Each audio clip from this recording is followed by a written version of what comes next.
Ce n'est pas un hasard si les idoles sont souvent comparés à des figures religieuses. Ils ont leurs rituels, leur liturgie, leur chorégraphie, ils ont leurs reliques, les photocards, leurs temples, les stades, leurs miracles, les fan calls, leurs pèlerinages, les concerts à l'étranger, mais surtout, ils ont leur passion, leur crucifixion médiatique, leur sacrifice public.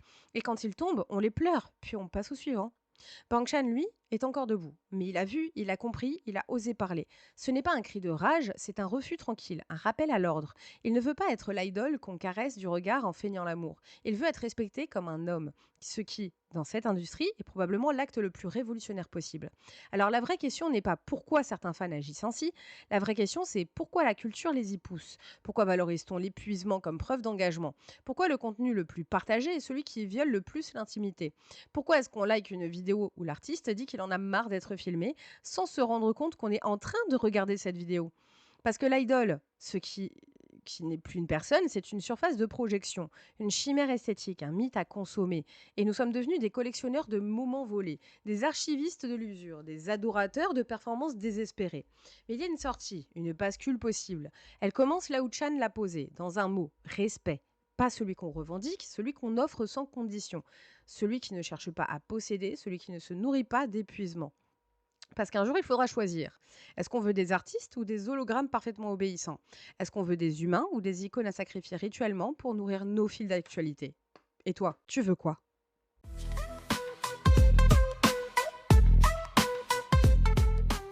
Alors voilà où on en est.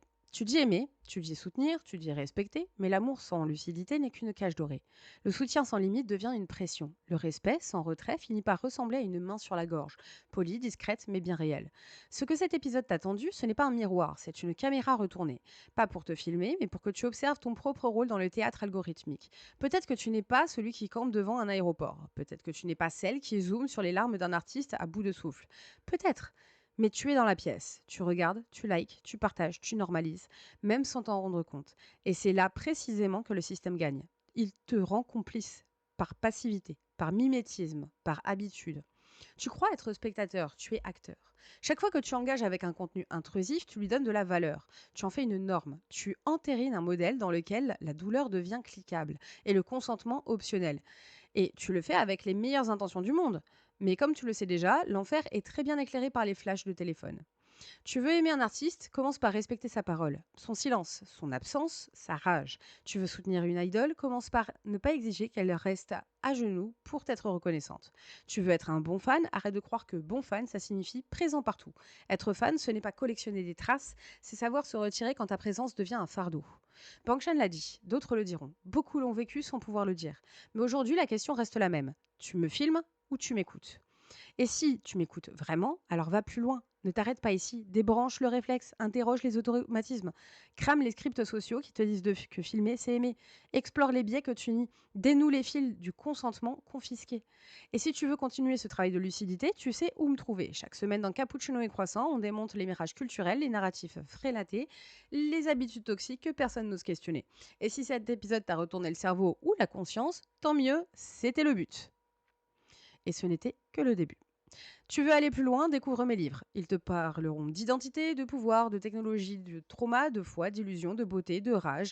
Explore l'art du maîtrise intellectuel ou bien l'art des biais cachés. Mes deux essais si tu veux comprendre pourquoi certains discours dérangent plus que d'autres. Plonge dans neomar.exe si tu veux voir jusqu'où l'obsession du contrôle peut nous amener. Tu peux lire aussi Red Flag et Love Song si tu veux comprendre le vernis romantique de nos structures mentales et surtout de la K-pop. Chaque mot, chaque ligne est une claque déguisée. Tu veux ressentir au lieu de juste penser, écoute ma musique, écoute Glitch, écoute Tais-toi, écoute Félix.exe, c'est du vécu, pas du storytelling. Ce sont des uppercuts en 3 minutes, pas des berceuses. Parce qu'on n'a plus le temps de caresser le mensonge. Et si tu veux soutenir ce travail, ce combat de chaque jour pour créer librement, honnêtement, radicalement, tu peux le faire sur mon site, mon Patreon ou en partageant mes créations ou bien me faire un don sur PayPal.me. Pas pour me rembourser, mais pour aider à faire circuler une parole qu'on préfère souvent étouffer sous des reels inoffensifs. Ce n'est pas qu'un épisode, c'est une expérience, une alarme douce amère, une proposition de rupture avec ce qu'on appelle culture, mais qui est souvent un marché d'organes émotionnels à ciel ouvert. Alors encore une fois, tu me filmes ou tu m'écoutes? Allez, salut! Cappuccino, white crop, mines, brewed hot, served raw. No sugar, no filter. Sip, think, repeat, repeat, repeat.